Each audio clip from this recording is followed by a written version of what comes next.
What is going on, broskies? It is Lupus, and in today's video I wanted to go over some of the new patches within Battlefield 4 and how they have affected me as an Xbox One player. Before I get into that though, I'd like to wish all of you guys a happy Super Bowl Sunday. This is basically an unofficial holiday here in America. Everybody celebrates it and has some sort of party in order to celebrate the big event. And if you guys do not live in America, I hope you guys are having a great Sunday anyway.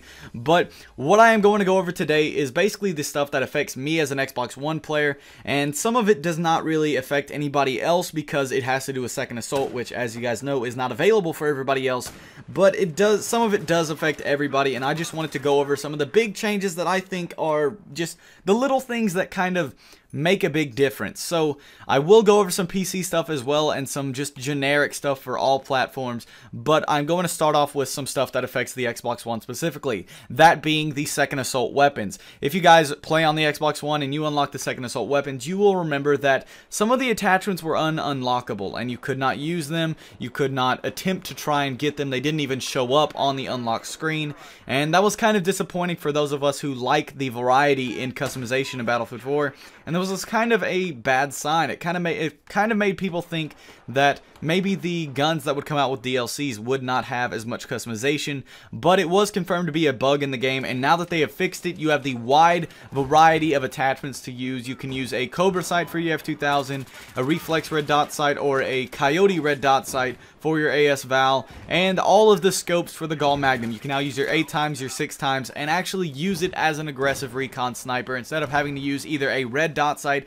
an ACOG, or a 40x scope, which was basically all you could use beforehand.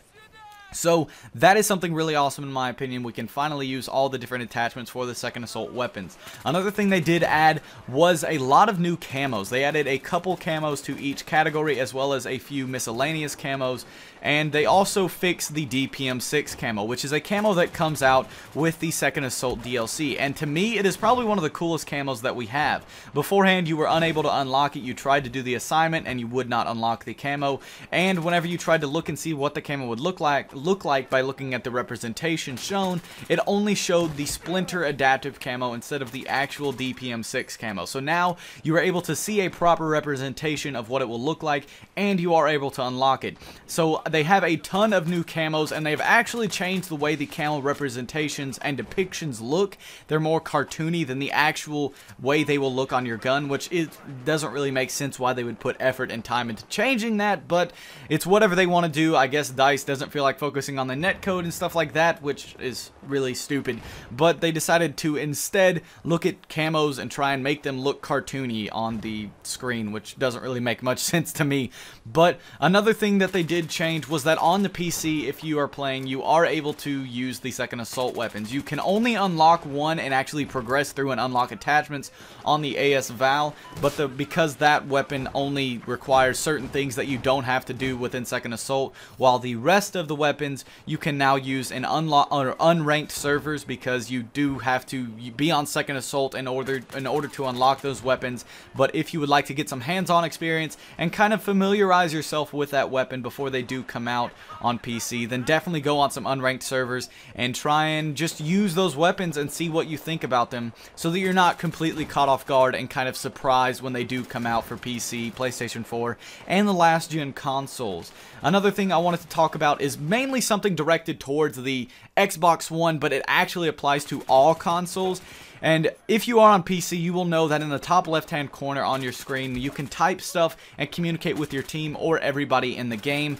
And now, on the consoles beforehand, that box just was not there. You were unable to use it, and it was not integrated into the game. Now it is integrated into the game, but not quite the way that it is on PC. You cannot type whatever you want into it, but whenever you pull up your Camo rows and use any of the commands, such as need ammo or need medic, that command will then show up in there as a text that you ended up typing technically, and it will show up in the top left hand corner on everybody's screen, which is very helpful in my opinion, because if you do use that command, your character will scream it out, but it will not, most people will not pay attention to it. A lot of noobs or people who are or not paying attention at all will not hear you and not give you the ammo or the medics that you, or med pack that you need in order to heal yourself.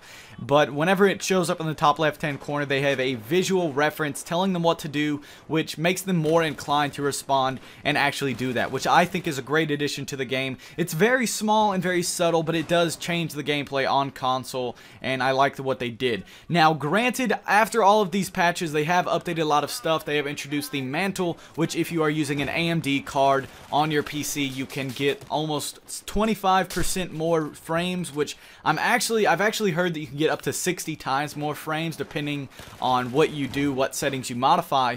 But they have added stuff like that, which is great and epic and is really helpful. But they have introduced new glitches as well, new things that are potentially game breaking, which isn't as bad as it was before. A lot of the things that were bad before have been fixed, but we're not quite as bad as we were before, but it's still pretty bad. They need to fix some of the bigger issues and stop changing all these little things.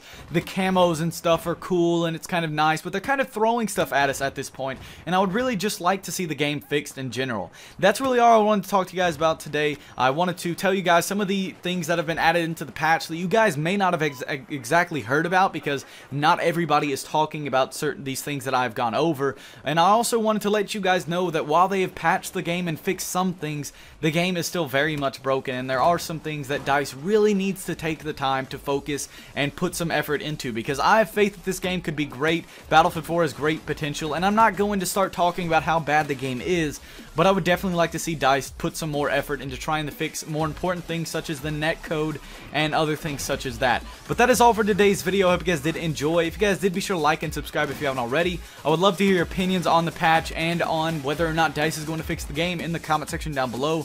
But as always, this has been Lupus, and I will catch you guys in the next one.